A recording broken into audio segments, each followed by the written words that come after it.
कवीन्द्राणां चेतः कमलवनबालातपरुचिं भजन्ते ये सन्तः कतिचिदरुणामेव भवतीं विरिञ्चि प्रेयस्यास्तरुणतरशृङ्गारलहरी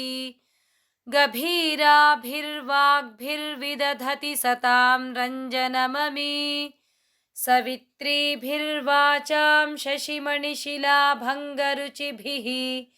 वशिन्याद्याभिस्त्वां सहजननि सञ्चिन्तयति यः सकर्ता काव्यानां भवति महतां भङ्गिरुचिभिः वचोभिर्वाग्देवी वदनकमलामोदमधुरैः तनुच्छायाभिस्ते तरुणतरणिश्रीसरणिभिः दिवं सर्वामुर्वीमरुणिमनिमग्नां स्मरति यः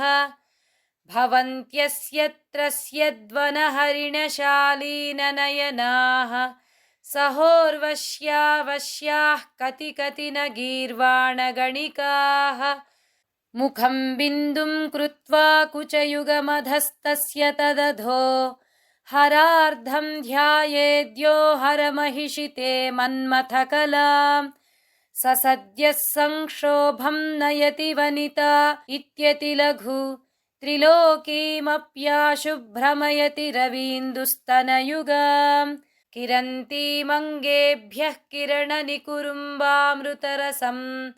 हृदि त्वामाधत्ते हिमकरशिलामूर्तिमिव यः ससर्पाणां दर्पं शमयति शकुन्ताधिप इव ज्वरप्लुष्टान् दृष्ट्या सुखयति सुधाधारसिरया तटिल्लेखा तन्वीं तपनशशिवैश्वानरमयीं निषण्णां षण्णामप्युपरि कमलानां तव कलां महापद्माटव्यां मुदितमलमायेन मनसा महान्तः पश्यन्तो दधति परमाह्लादलहरीं भवानि त्वं दासे मयि वितरदृष्टिं सकरुणाम् इति स्तोतुं वाञ्छन् कथयति भवानि त्वमिति यः तदैव त्वं तस्मै दिशसि निजसायुज्य पदवीं मुकुन्द ब्रह्मेन्द्रस्फुटमकुटनीराजितपदां त्वया हृत्वा वामं वपुरपरितृप्तेन मनसा शरीरार्धं शम्भोरपरमपि शङ्के हृतमभूत् यदेतत्त्वद्रूपं सकलमरुणाभं त्रिनयनं कुचाभ्यामानम्रं कुटिलशशिचूडालमकुटं जगत्सूते धाता हरिरवतिरुद्रः क्षपयते तिरस्कुर्वन्नेतत्स्वमपि वपुरीशस्तिरयति सदा पूर्वः सर्वं तदिदमनुगृह्णाति च शिवः तवाज्ञामालम्ब्य क्षणचलितयोर्भ्रूलतिकयोः त्रयाणां देवानां त्रिगुणजनितानां तव शिवे भवेत् पूजा पूजा तव चरणयोर्या विरचिता तथा हि त्वत्पादोद्वहनमणिपीठस्य निकटे स्थिता ह्येते शश्वन्मुकुलितकरोत्तंसमकुटाः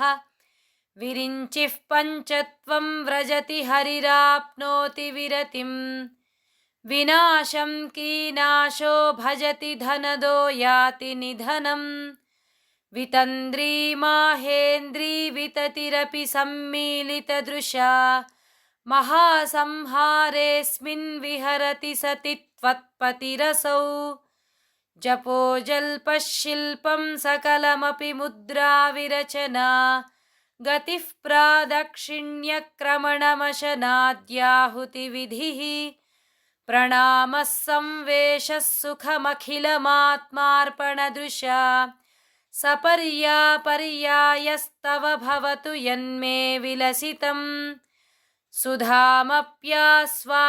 प्रतिभयजरामृत्युहरिणीं विपद्यन्ते विश्वे विधिशतमखाद्यादिविशदः करालं यत्क्ष्वेलं कबलितवतः कालकलना न शम्भोस्तन्मूलं तव जननि ताटङ्कमहिमा किरीटं वैरिञ्चं परिहर पुरः कैटभभिदः कठोरे कोटीरे स्खलसि जहि जम्भारिमकुटम्